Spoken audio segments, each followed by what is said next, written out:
Battles are won in the mind first before they are won in the field.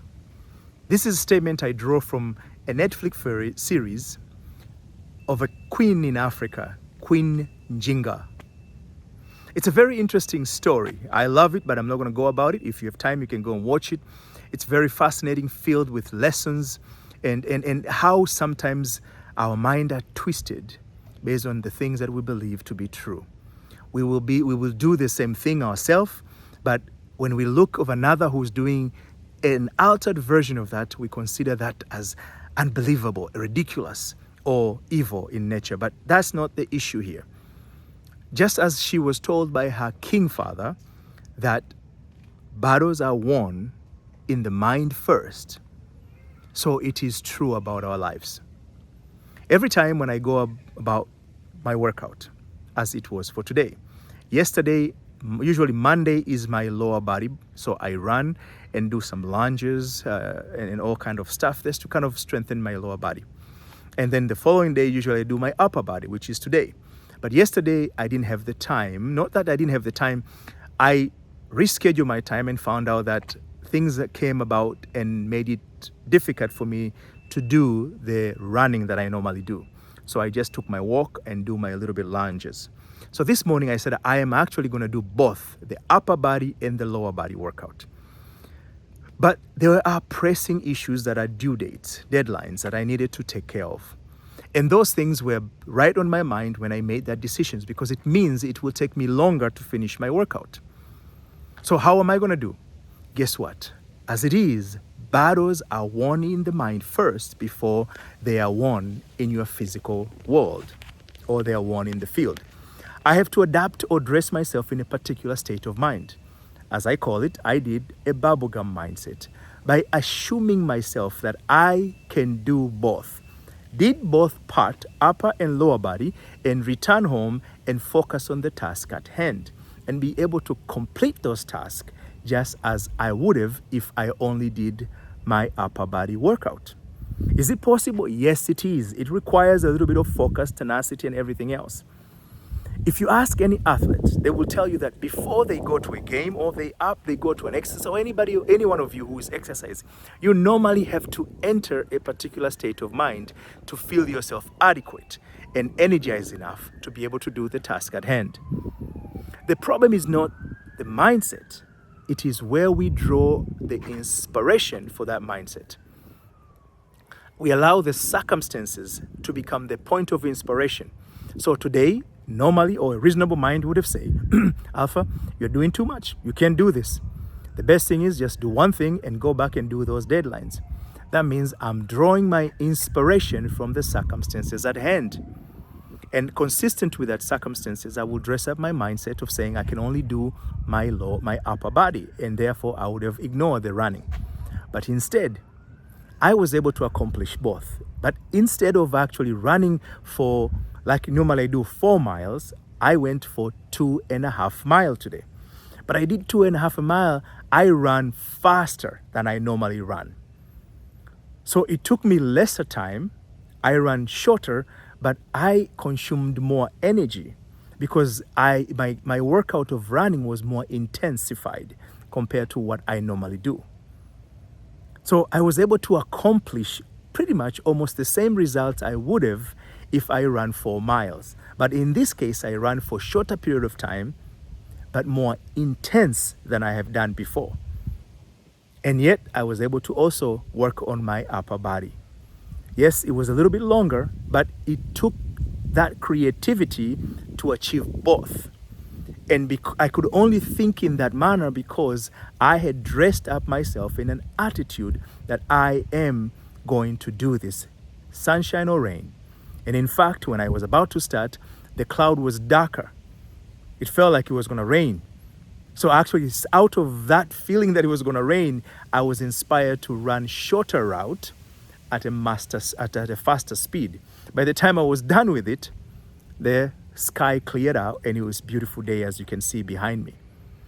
But was that a coincidence? Maybe it was. But out of that coincidence, out of that circumstances, because I've determined to accomplish my goal, I became creative in the process. And that's what it takes. adapt the bubblegum mindset. A bubblegum comes in a particular size.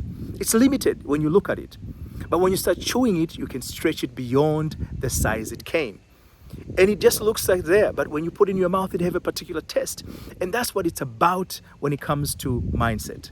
A bubblegum mindset allow you to stretch yourself beyond what is common to you as dictated by your memory or the circumstances. And this is the same process that I've talked about in 3 I's, which it requires you to first, above all things, idealize. State the goal you want to achieve. And your goal you want to achieve have nothing to do with how. It is just the goal. I'm thirsty, I want to drink some water, and I said drinking water or quenching my thirsty is the goal. I don't care whether I'm going to stop at the gas station or whatever. Quenching my thirst is the goal. So once you define, which is idealize, which is make perfect out of that which is imperfect. And in this case of quenching the thirst, the imperfection is thirsty.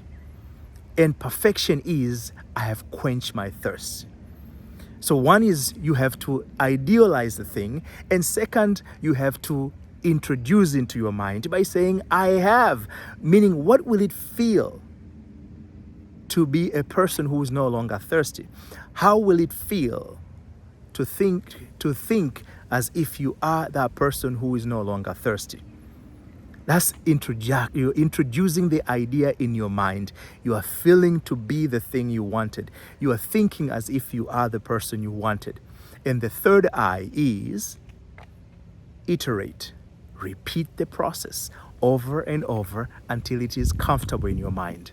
When you do these 3 steps, governed by these 3 I's, you would have stretched your mind beyond what is normal, beyond what is common, and you become familiar with something new that is yet happening around you. And when you are familiar with that which is new, your mind is comfortable to see, to perceive opportunities, path, and road that will take you where you want to be. And that's the simple process you can take to accomplish in order to transform yourself in becoming the person you want to be. So as I said, the battle are won in the mind before they are won in a physical world or in the field. It is this process that I've laid out. It happens in the mind. It's nothing to do with the physical. It happens in the mind, and it is transforming you to become more equipped, as it did for me this morning, to achieve the task that is before you. Your mission, if you choose to accept, think of a scenario, a situation that you have currently today, that you need a solution for it. Think of it, and then apply the 3-step process. Play with it. Whether you believe on the fact or not, it doesn't matter, but play casually with it. By idealizing it, name the thing you want to have, which is the opposite of that which you are experiencing. My experience was saying, I have due dates, I have timeline, I have this, so I shouldn't do both upper body and lower body. But what I wanted is, I have done upper body and lower body, and it felt good. That was my idealization process. Then from idealization, go to the next step. Introduce it to your mind. So your mind have level of comfortability with it. Because our mind job is to guard us, to protect us. And if a place or something is unknown, it makes it harder for us to do, because the mind causes us to feel that we're incapable of, because it's protecting us from the unknown, whether that which is unknown is good or bad. So introduce it so your mind become amenable to that idea. And then repeat the process, iterate it over and over until you're comfortable to think of it as if you are in your mind. And there you have won that battle in the mind. And once you have won in the mind, just naturally, just let it be. And you will find yourself inspired into actions that will lead you to experience the result. Until then, I will be back. But before I leave, I ask you to subscribe, to like, to share, and comment. Are very much welcomed. Until then, take care.